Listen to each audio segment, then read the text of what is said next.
Allah, umdali wetu Allah. Assalamu alaikum wa rahmatullahi wa barakatuh. We welcome you to another exciting episode. We bring you another exciting, fun guest of ours who is none other than Sheikh Nkazimulo Qaaim Moyeni, who hails from the East Rand, specifically Guatemala. Sagamgela in our show Soweto Muslim Association, and we would like to have an exciting glance into your life, Uti, Ubani, Wagupi, and where you're right now. Welcome to the show. Ngiyajabula kakhulu. Assalamu alaikum wa rahmatullah. Wa alaikum salam wa rahmatullah wa barakatuh. Ngiyabonga. Thank you for just giving me the platform. I've been following it for quite some time. I think it's a very important platform for our community. Telling stories is one of the ways we preserve ourselves, and one of the ways in which zamugu create a history yethu isibambe.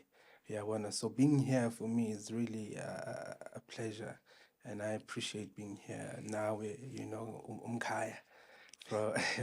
We come from the same place, and you know how it's been there and how it is now. So I think it's going to be a great opportunity for us to talk about those things. Alhamdulillah. Nami, I'm very excited, and we appreciate your time coming here.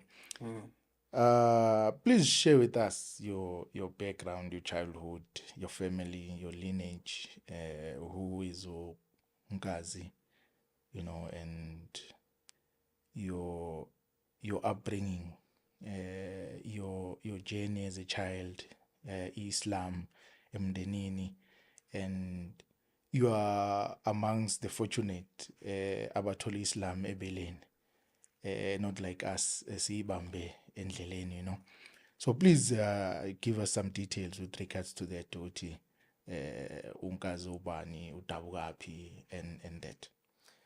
I was born in Port Elizabeth, Gqeberha.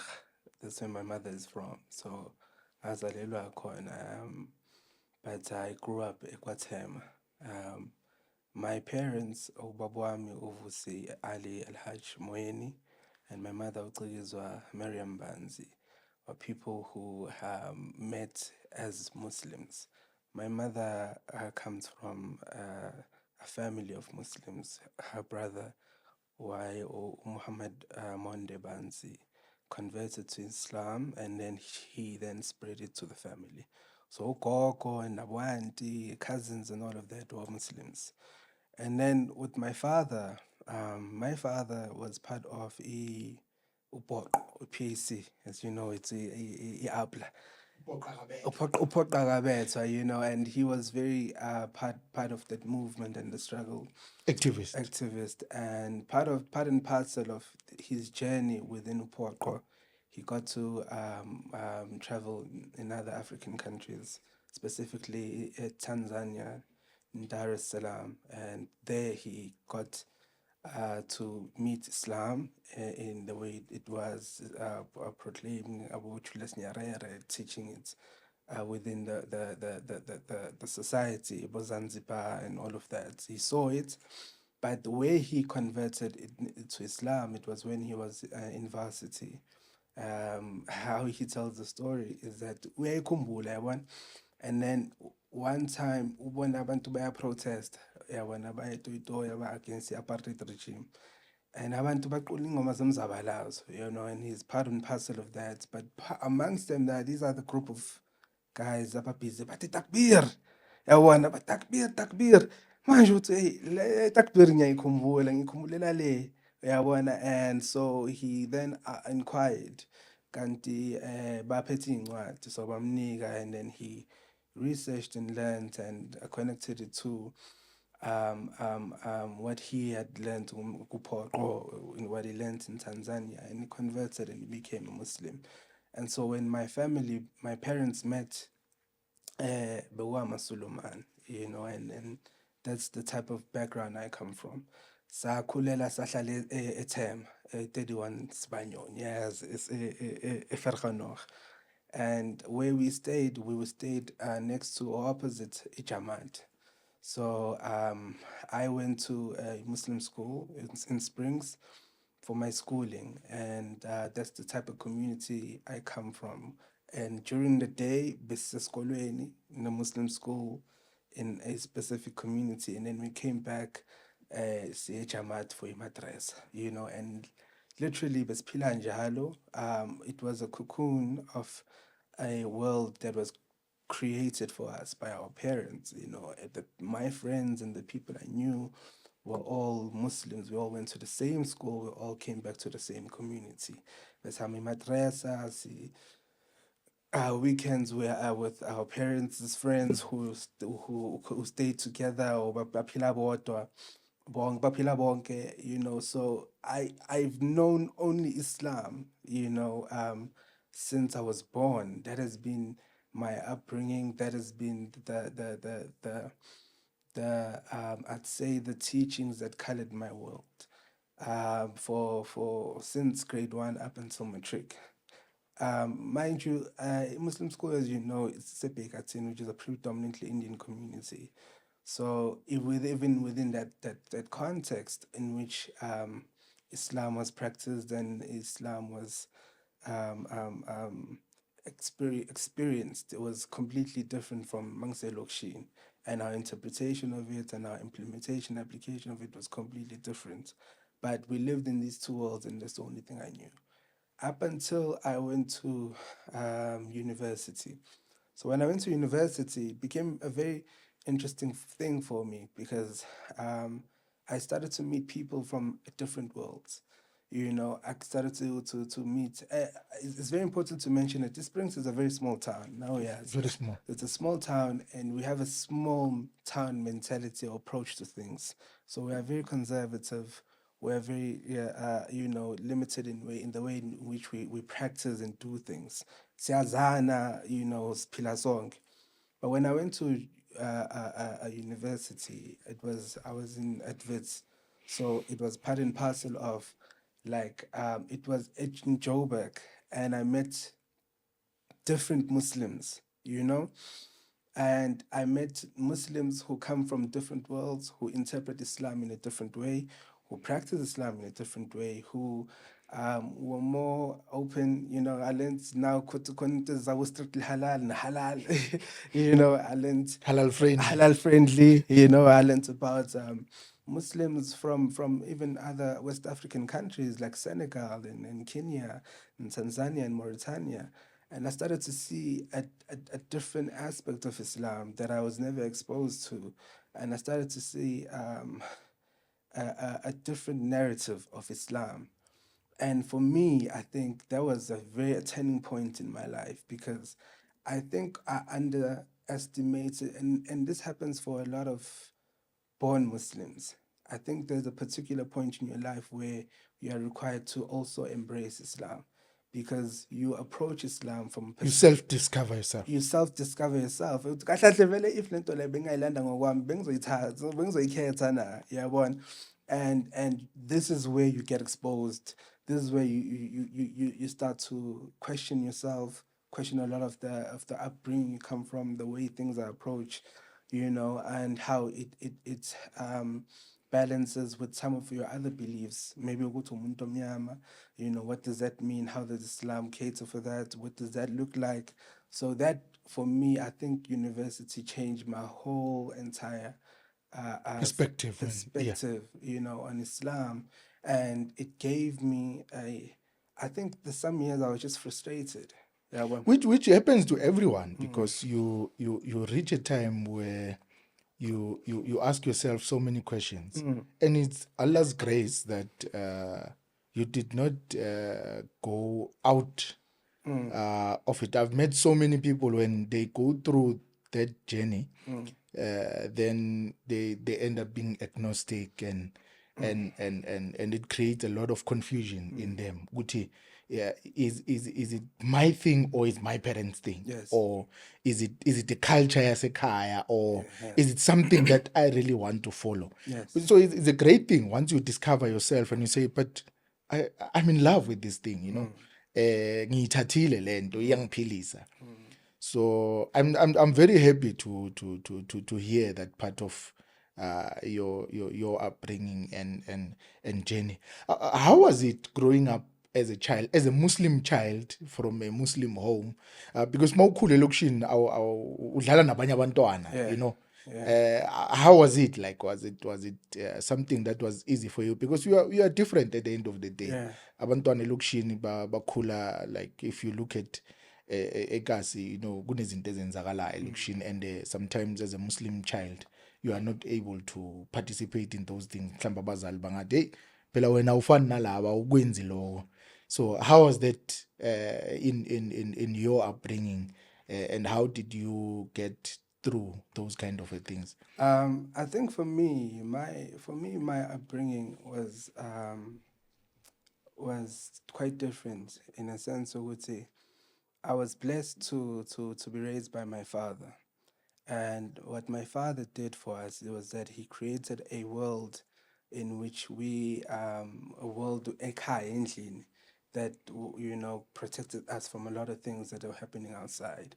So he insisted on creating a program for us, creating a system for us. Mawubuya endlini uyenza kanje, ufunda lokhu, usuka from there you learn this history, you do that, nokufunda nokubhala isiZulu. I've never attended a school where I learned that. He taught me, because he created a program for us. So to us, we were so consumed by a program was created like ukuthi a lot of the things that were happening, ngaphandle, we were protected from, and it was a very interesting contrast, because mawungena endlini, you are learning about Abu Mansa Musa and the history and, of African African Muslims and all of that, and then you go outside, yeah, and all of that. Then you go to school. It's a different environment. Funda ngabo Hazrat, yeah, Pakistan and stuff. So it was a very interesting dynamic, and for me, I think my father, he was very deliberate in how our life was shaped, to up until this point. A lot of the things that I still do practice is I owe it all to him. But there were challenges like any other a person, because why don't you, how do you explain yourself, ukuthi wena hayi into esiwawuzenzi, or makunama-Christmas, or badlala loko badla loko, or uyazi makuhanjwa amabhahama nento ey'njalo, when if you excuse yourself. you excuse yourself, or kumele uyitshontshe, or kumele you know you kumele uyitshontshe, or kumele uzame create some form of a lie, and it, as a child, it made you frustrated, and you felt like umzali wakho strict in the way he carried. Uyacindezelela and ufuna ngathi ubaba lo yahlupha. And there was a time I even ngathi hayi ngisafuna ukuhlala nawe, and I'm tired. Athi hayi hamba. And ngahamba ngabuya ngathi I'm back. I'm back. I think I came back that same day. I was like, because it was very beneficial for us, and it allowed us to also to be confident in ourselves and in the things that other kids exposed us to, that we were not easily pressured, because Ubaba wami played, he always gave us a responsibility, ukuthi no, anything you do, I know, he would say things like, I know you're not a child who can be peer pressured, so if uyayenza ngoshawa wena ngoba ngiyazi ukuthi isinqumo sakho usithethe. So now you wary of that, you keep that, you're like, hey, shoot, mangizenza lento le lo baba lo uzenza kanje, and another thing is that what was beautiful is that in the space that I lived or played or ngikhule khona, ubaba wami mhlonipha kakhulu, to a point where if uzothi uyayitshontsha uyoganga, you know. Was it siyazi Was it when Antona Kutuya, you know? And then you're like, okay, and then it became hard for you to join, you know. So that evidently was my upbringing and how I navigated around these things. And luckily for me, also my family, like extended family, a lot of them are Muslim. We went to school, but we classmate one of them Ulindi. Yeah. You know, and nabo mamabo, nabo abo antbam, they were very accommodating of Islam. You know, so wherever we went, we never had to hide being Muslims. And I took that for granted until I started to speak to other people who, you know, whose families maybe were not so accommodating or not so understanding, and not so open towards Indaba Islam. You know, when you are young, sometimes it's very difficult to deal with a protective and strict parent. You know, I come from a background where mama mbeka very strict, strict ngendlela emangazayo, like, you know, ashaya futhi. If things mawungezwa ngendlebe fanele uzwe ngenyama, you know. And some of the things masengikhula, I appreciate it, you know, ukuthi at least she protected me from kwezinye izinto. If she wasn't there, I would have taken other routes that would have taken me somewhere else. But alhamdulillah, I think your father would be proud as well, which, you know what, I did what I needed to do for my family, my kids, to be where they are today. But what does it mean for you as to be a South African Muslim, you know, an indigenous South African and Muslim? As you see, Malukshini, there's still those misconceptions: Islam, Majananda, Islam, yabantu bangaphandle, thina singabantu base South Africa, umZulu, you know, ubika kanjani ubuzulu bakho, uthathe lento yamajananda, you know, where you are always looked at somebody who is practicing someone else's religion, someone else's culture, doing someone else's things, and have abandoned ubuyena ubuzulu. So how have Islam influenced you as a person and you as an indigenous Muslims? What does it mean to you? I think to answer your last question first, because it's a shorter one, how Islam has changed or influenced my life is that I always say, every time someone asks me why I'm a Muslim, I say to people, for me, Islam has given me a system and an order to govern my life. And I think a lot of times, if more beginning has been in us is that people balawula ingano, you know, people, and they don't have a system that governs their life, you know. And Islam has given me that gift of creating a structure for my life and an order, and that has allowed me to make decisions or live my life. Uvukwazi uneplan. Uma uvuka uyazi ukuthi okay, ngo-5 million ngithandaza. That's already, it's a structure. You know, more from there, this is what you must do. From there, this is what you must do. In anything, if you want to obtain discipline, if you look at mabathi gym, umuntu uzokunikani, yokunika i-plan. Okay, Monday to Friday wenza kanje. Makathi if you want to obtain success in a specific thing, you want to learn the piano, for instance, this is what you must do. Mafuna uyodlala ibhola, this is the training you must do. And you do it over and over again until you obtain a certain level of success in it, you know. And I think that's what Islam has given us. It's given us a guide. You know, we're here, we're trying to understand why we're here, you know, why we're here as human beings. And then Islam says, okay, I'm offering this particular manual, which is a Quran, so this is how you must live your life in order to obtain this specific outcome. And that has been, for me, the blessing in all of my life. The Islam has guided me in creating a structure, you know. It's okay, you don't do this, you do that. And then at the point, there are points where you don't understand the meaning behind it. And then there are points where you will eventually get it. You're like, oh, okay, this is why we pray 5 times a day. This is why I must pray at this particular time. This is why I must eat like this. This is why I must have 3 sips. And this, there's always a meaning behind it. That is connected either to science, either to social science, with abantu baphilisana njani.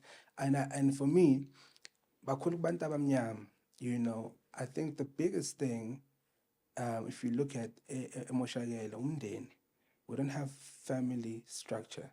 Our families has been broken. We don't come from structured families or structured background. That has been deliberate and by systems that existed before us, whether it's colonialism, whether it's apartheid, but there was a deliberate action that was taken by a people to destroy the family.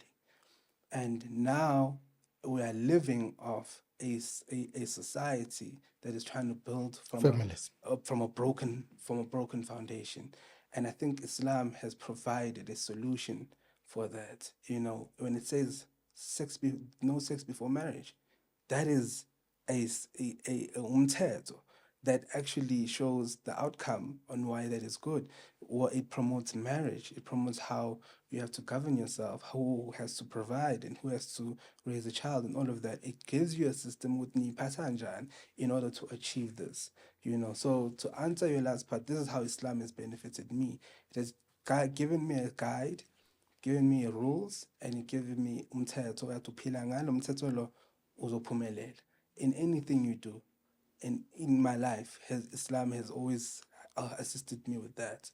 Now, to answer your first question, in terms of being an indigenous Muslim in South Africa, I think that is a question that I'm still trying to figure out, because I think, like I said, having been exposed to a lot of different communities, from Senegal to the Turkish, Moroccans, Arabs, Indians, Somalians, you get to be exposed to these different communities. And there's one thing that you see, there's a pattern that you see, and that pattern is that people interpreted Islam in a way that works with who they are. It's like a river, it takes a shape of the stream. Bayithathile yangena yaphilisana nobubona babo, and I think it did not change them. It did not change them, and the particular point where thina abantu abamnyama sahluleka khona, and I think it's what we're trying to rectify, is that we took Islam through an interpretation of someone else. We took Islam through an interpretation. But isn't it another nation? That perhaps those nations are the ones that enforced it that way, and did not allow us to have that particular peculiar Islam that. And why is that so? Yeah, let's talk about it. Why is that so? And that's why I like history. If you study the history of Islam in South Africa, the first time Islam came to South Africa was 300 years ago, Cape Town, about Tuan Guru and all of that, Cape Malays. And then there was it later came through the Indians with the British, right? And then also, I think it's fair also to mention the Malawians, the Zanzibarians also, locally.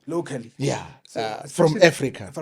Yeah. The Malawians and the Zanzibaris, they then came around the 80s. Right. 1850s, 18 but as immigrants who were moving and then eventually settled. Mm-hmm. Yeah, but Zanzibari,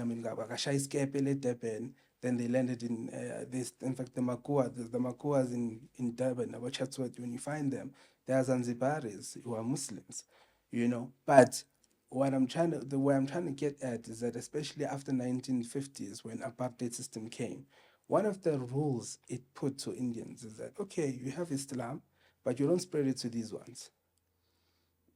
And only up until 94, until about my efforts about Ahmed Didat Nabon, that's when it started opening up towards abantu abamnyama. But on a very small scale. But on a very small scale, and with a very deliberate vision, or whatever what they were trying to achieve. But ultimately, when it was designed, when the ulums were designed, when the communities were designed, you and I were not in mind. We were not people who were thought one day would practice this religion, or hey, khona abantu abashaya amahubo, or baneyithakazelo. We were not involved in that conversation of what must this look like, you know, and In the vision. and the vision, and as the communities they were building. So then we then came, and you know, and then when we came, you know, we came with a particular narrative, you know, that is us. So ufuna ukufa ibheshu, ufuna ukufa umqhele, ufuna into enjalo, you know, and it doesn't speak to what was designed when it was being designed from the 80s up until whenever they were doing it. Yeah, so hence there's this particular type of Islam that is being spread through Amadawa and all of that, which doesn't understand the community in which the indigenous people live in. And it's only now when now the indigenous people are saying, actually, no man, lento le yabona Sesiyifundile phela manje. sesifundile and sibona la ingahambelani khona khona la man la ubukele benu akusiyidini yabona, and okay la yiyo, you know, and this is how we must implement it, right? We are able to distinguish now. We're able to distinguish, and then we're able to implement, and we're also able to now engage with our inkinga ezabantu bethu. Hence I believe that now when we spread Islam, it shouldn't come from a perspective of looking at Zabantu Betu as people who are mushriks and what, but looking at it from a perspective of how do we create, how do we shape this deen in a way that will answer the problems that our people are going through. And it will be packaged in a way that it does not become a strange thing to our people. Exactly. That's very important, because it has always been for a very long time that it has always been. If you look at the Malawian influence, for example, they also made it their own culture. You know, although we must give them some credit of also bringing it to the indigenous, you know, of them making so much effort in South Africa that Islam reaches us. But also they made it their own culture, like the other group, you know, which then South Africans looked at it with which, you know, also became a serious problem. Because let's paint the picture, right? We now siphila sonke emalokishini, right? Then we leave, we go to the Darul Ulums and all of that, and then we come back. We come back when dressed in a different way, we speak in a different way, we eat in a different way, and then we're now saying we are Muslims. Yeah, one and it says it's no man lay haram what. This is what we are expressing to our people last pillar con, and then they go to the shops, the motor dealership and what that, they become the domestic workers, you know, and then domestic workers and stuff, and then they experience Islam from the very same people we got it from, and they have a different idea of it, and then they come back, but and then let them well, so what is it? So something is wrong. How are you taking this thing? And that's because Tina, lentola asithetanga into yethu. Si package ngendlela ukuthi yabanye abantu. Uyabona? Asikakathathe ownership yayo. Asithetanga ownership yayo. Yabo kahle yabona the way we were supposed to have presented this thing, maybe ifana nesonto. Yabona bo ushembe maqala ushembe owezesima iqhaza it hayi ilento siyaziyo. Into yethu. Kodwa umehluko ukuthi thina sithi. Yabona? So Tina, that's how we were supposed to present this thing. Ukuthi no, it's not different from ushembe or what, but how it's different is that we believe in umdali uAllah, and then isithunywa sakho Muhammad. But lok savumelana. Oh Jesu nakhola uJesu kodwa sithi uprofit. Okay, onina manje into esifana ukuthi okay, ngcwaba kanjani into, because I always ask my friends every time I like to have these debates. I ask them, I'm like, hypothetically speaking, Rasulullah sallallahu alaihi wasallam, when he sent his in Mecca, when he sent his cousins and some Sahabas to Ethiopia, but to King Najash, hypothetically speaking, no, go to South Africa. What type of Islam do you think they would have preached? Would they tell them not to bury their daughters? No. Would they teach them about the oneness of God? No, because we already knew that in our cultures. Would they teach people to know there's time to pray? No. We had that in our cultures. Would they teach them how to know there's a certain way you have to dress and all of that? No, because we had that in our cultures. Would they teach them that there's certain food you can't eat? No, they would have modified all these things because they already have an essence of what it looked like. So now, same way, if that would come to Emma Lokshin, what would that look like? But we are taking we were taking it from a perspective of hence now simashigana thina singabantu abamnyama ibhiryani seyikhona. Okay, it's like, okay, kodwa yithi, sesizaba ucula amahubo, sesizaba ukuthi wena Zwide nquma indwandwe. Kumele be approved. Kumele be uZwide unquma Awumbizi ngabantu abangamakufara. Amakufara abashonile. Yabona ntenja. Why? It's because we don't identify ourselves within this thing. Hence we don't contribute or offer what being a South African Muslim look like. And it's bonke bapha iskelem. Where the Turkish they come, same thing.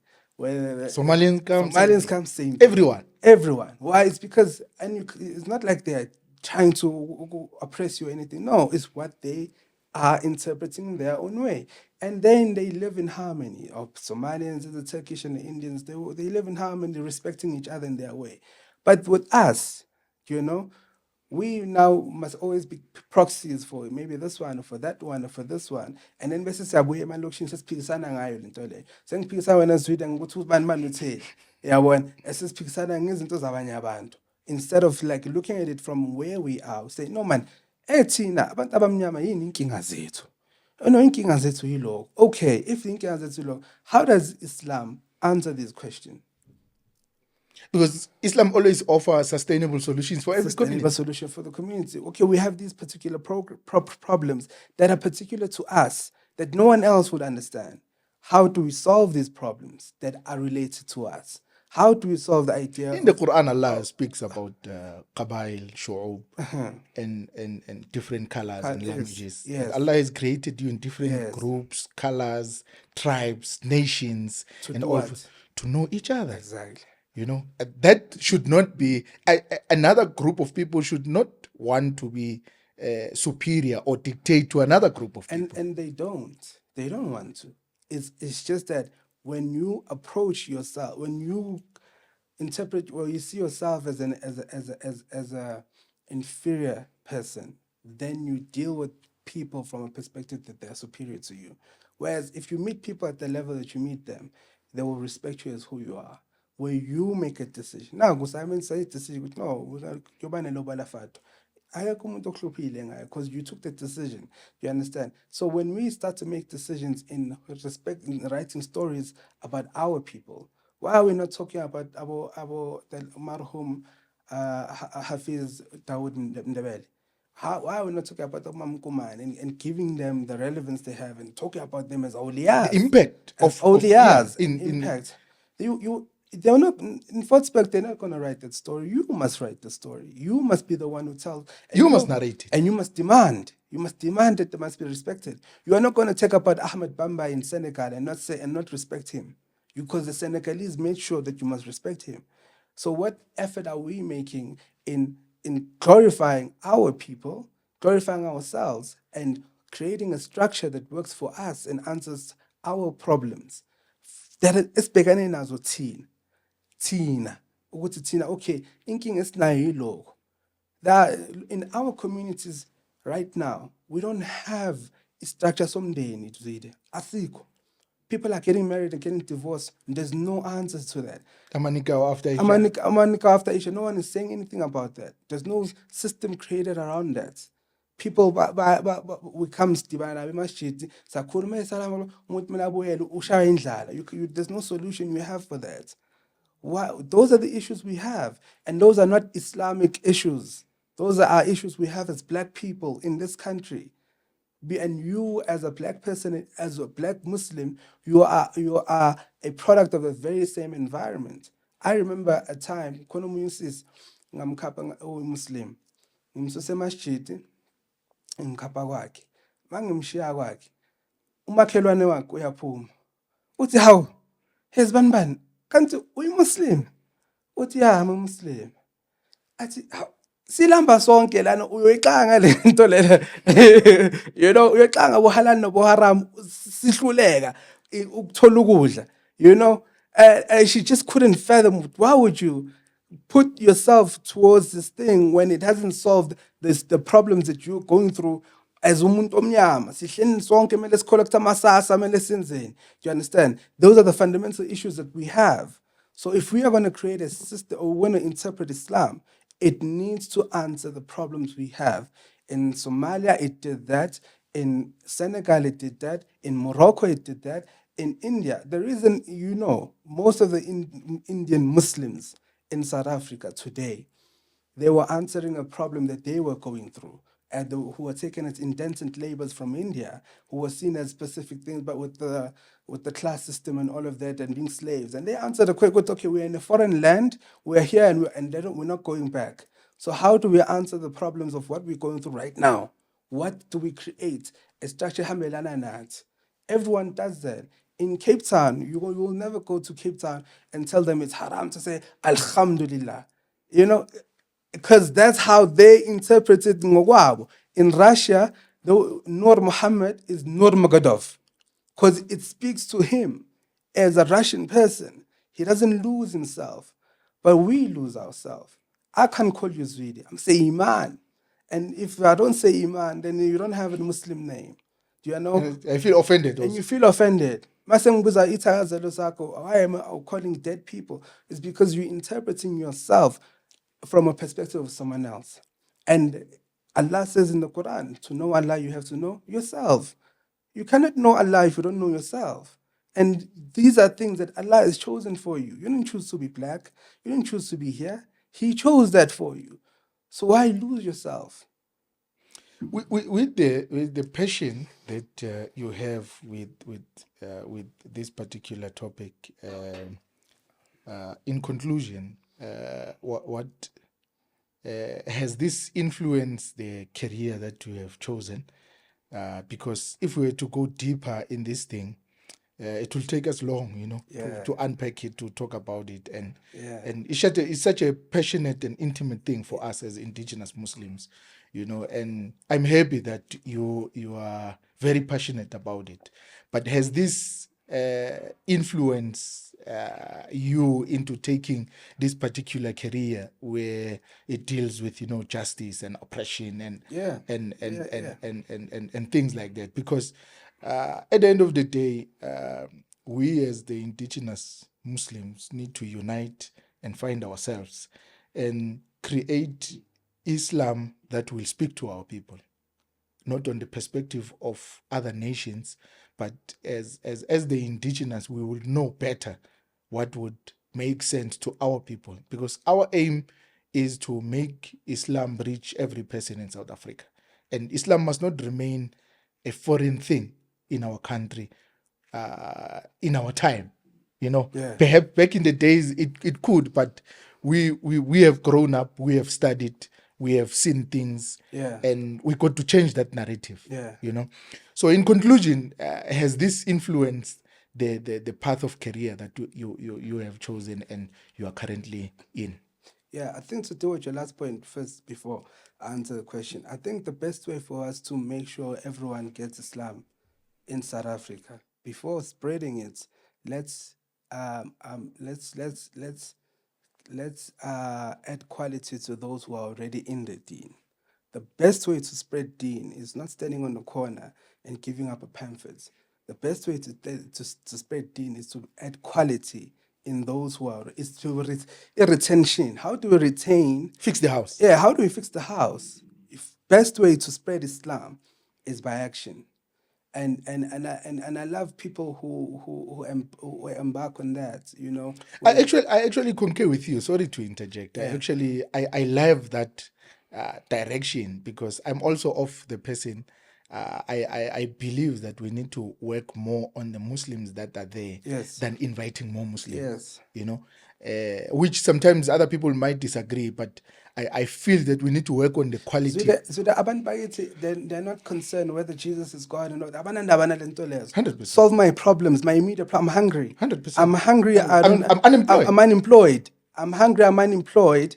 I come from a broken family. Actually, the hadith of Rasulullah sallallahu alaihi wasallam, very interesting. Nabi sallallahu says, "Kad al faqru ay yakuna kufra." Somebody who's worried about his stomach will leave Islam. They'll be easily becoming non-Muslim. Because somebody will say, here's a bag of Jesus, they will do it. Exactly. They're not worried about their faith at that time. They're worried about whatever that is a demand of the moment at that time. You understand? So let's work on that. Let's create programs for our people. Sustainable solution for our communities.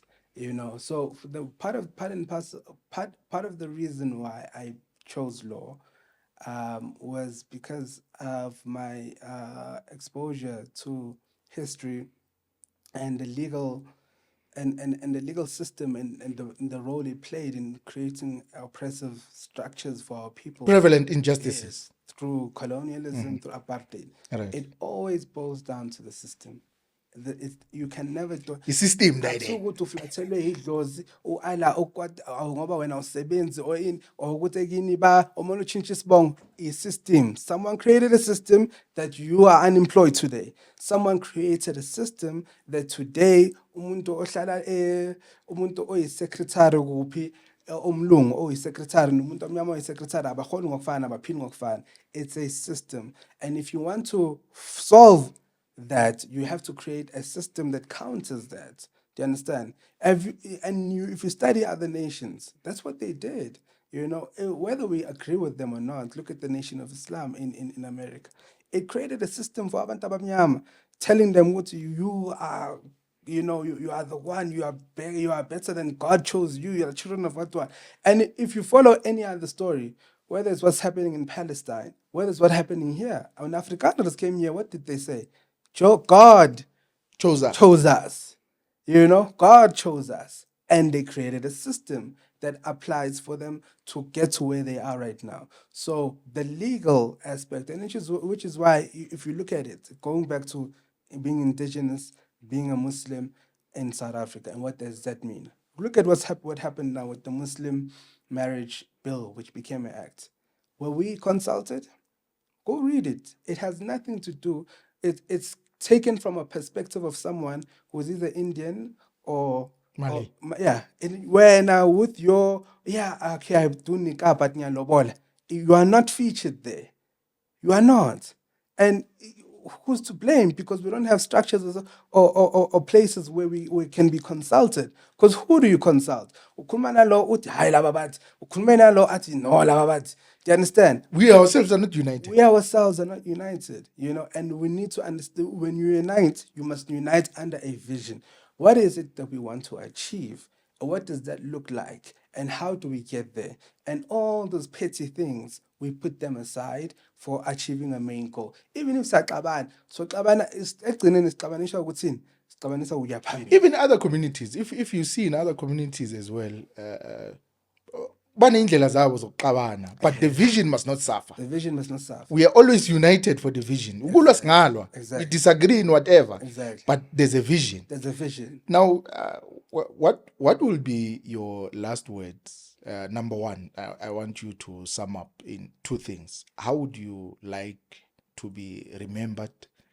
And what will be your words of advice for someone watching the podcast, perhaps walking the same path, being a South African Muslim with all these challenges? What would you advise them, encourage them to do? The first thing I would say is that no one is coming to save you. No one. Inkinga zakho ezakho. So inkinga zethu ezethu. No one is going to give us the answers. We must provide the answers. We must provide the solution. We must leave those days behind of complaining. Pointing fingers at and someone pointing fingers and blaming and say, but these ones, I know why are not they're not putting us in that. No, create the structures for ourselves. Let's work on ourselves. Let's unite on a common goal that we're going to achieve. One and two, most importantly, I think for me, what I want us to understand beyond anything, and I emphasize this, it always boils down to the family. Always. Let's build families. Let's build families. Manje ngoba isithembu niyasaba. Let's get marriages right first before sikhuluma nesithembu. Xa uyofaka sinye isithembu uhlulwa yile yokuqala lo oqala lo uhlulwa ulo ongakamloboli uhlulwa uyo sokukhuluma ukuthi mele sithola abafazi abayi4 lungisa lapho kuqala. Let's get marriages right first. That's why I believe there's certain things that are halal that must be haram for us as where we are because of what we're trying to build. Okay, they're allowed, but we are not ready for them. We will get there. We can't move from a broken family to 4 wives. To 4 broken families. Yeah, you can't. You need to get this one right. Get this one right. Let's build family. I emphasize this because I'm saying one thing that we lacked as Tsina Abantu Abamnyama is that we neglected who we are, and we undermine the history and the structures of Masiko wethu and what they have to offer. They have a lot to offer, and the things that they have to offer can help us utilize, these to build these family structures within the context of Islam. Don't leave that thing behind. Now it's people who came together and created something, and it has a lot to offer. It has a lot to offer, and mobile. If like for Umzulu, what is your most important principle? Is to wakumndeni ukuvusa umuzi kababa. That's your thing. Bakutshela ukuthi kumele uvuse umuzi kababa. And then kunesiko or kunomthetho omele ulandele ukuvusa umuzi kababa. Kunezinto omele uziyenze. Kumele umthetho omele ulandele mawulandele uyahlawula. That's the structure. And now people will use Islam to avoid taking the responsibility in the things that are important to them. Do you understand? Okay, melu lobola. Umuntu abaleke ilobola ngenika. Ukuthi mafia ngemeher. My meher yakhona kube 30 rand. Nama-tennis biscuit. Ubalekani? Ubaleka the process that has to be put in to prove yourself. You're building on shaky foundation. Yeah, you have to prove yourself. Actually, lobola is for that. Ilobolo is to prove yourself. Ukuthi wena uyindoda. Uzokhona na? Uzokhona uyindoda makusase kuphele sekumele ukhokhile and kumele uyikhiphe. Uzokhona na? You have to prove yourself. So you wanna create loopholes, and then you want to apply Islam when it suits you, and apply culture when it suits you. Pick and choose. So let's build families beyond anything. I always emphasize wherever my on Facebook was on to I shut in. Let's build families. Let's get it right. When you see people, let's create councils and what where young couples can come and talk to people. Abafundis or abomama, and then they will advise you. No, I'm in the path of wonder. Before you can, there must be a system. I don't want bebahlebelana le ku Facebook eceleni jiki sesizo ukuthi sebashadile jiki sebahlukene, and no one says anything about it. Do you understand why? It's because we are not concerned. I don't see you as me. Angiboni inkinga zakho ezami. And Islam is uma kubuhlungu lana kubuhlungile sonke. Do you understand? Let's build families. Let's create a structure, and those mangithi will build families. It's not an Islamic problem. It's inkinga yethu. Once we create solutions utilizing the principles of Islam to solve inkinga zabantu abamnyama, you will see, my brother. You won't have to stand emakhoneni ngama pamphlet sithi kahle kahle yabona ku Bible uMuhammad ukhona. You understand? We don't need to do that. There's a place for that, not emalokishini. They don't need to show people the Bible to Muhammad. They don't need that. Solving kingas nazo. I have my daughter, she's 15, she's pregnant. What solution do you have for that? I have this boy who's sitting at home, he's usahape minyaope. What solutions do you have for that? how are you doing to solve the problems of the people that they are going through right now? That is the thing that we need to deal with. You understand? Ultimately, how I want to be remembered. For me, I write stories. Yes, I'm a lawyer, and I love law. But I believe even law itself. It's storytelling. Write stories, and as someone who writes stories, I work on characters. And you build a story, you build a character, and you can tell a story when a character is the main character, and you can tell a story when someone is created to support the main character. Right now, our interpretation of Islam, my brother, we are not the main characters. We are practicing it as extra. Supporting cast. Yeah, extra. Yabona leyo, mana pizza khosha ukuthi we are extras in this thing because we are not looking at it from a perspective of how it applies to us and what it solves for us. No, jazakumullah khairan. Siyabonga kakhulu for. Khona point lekugcina ngifuna ukulisho. Okay. Inalento yokuzibiza black Muslim, angivumelani nawe, as you know, I always say this. I like this thing of us calling ourselves black Muslims. Why do we call ourselves that? From whose perspective are we calling ourselves that? We are all of us sitting here, we are black. Why would we call ourselves that? It's because we are calling ourselves from the interpretation of someone else. Because if you say you are a black Muslim, it means there's a Muslim, and you are a subcategory of that. You understand? No one else they don't say I'm an Arab Muslim or I'm an Indian Muslim, but we say I'm a black Muslim. We don't say we're Muslims.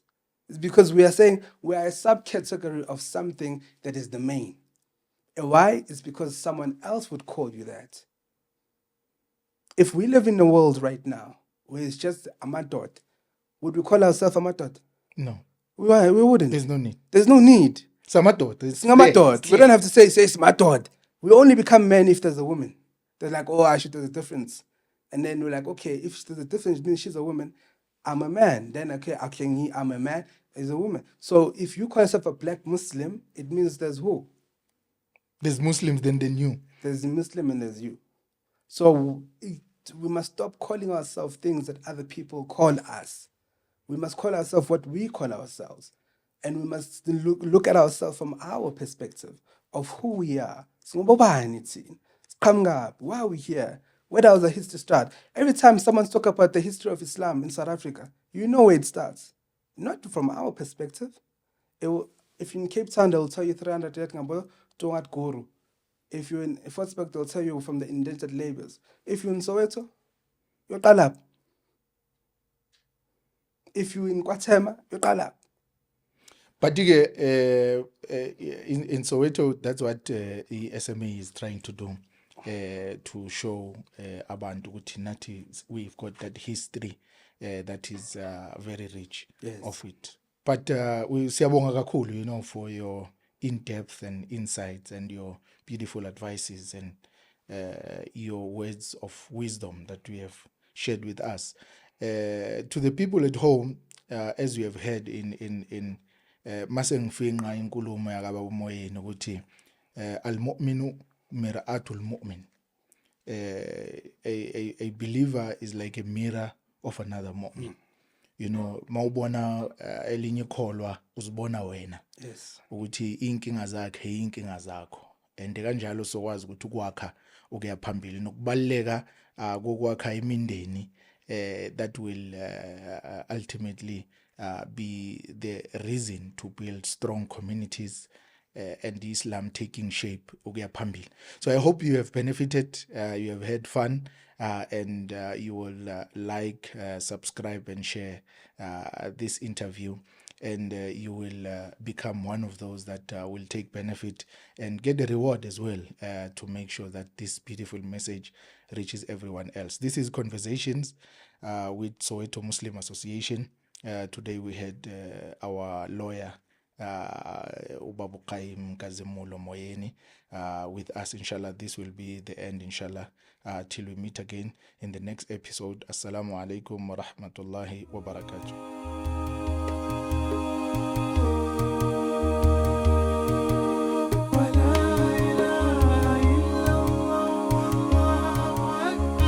Subhanallah.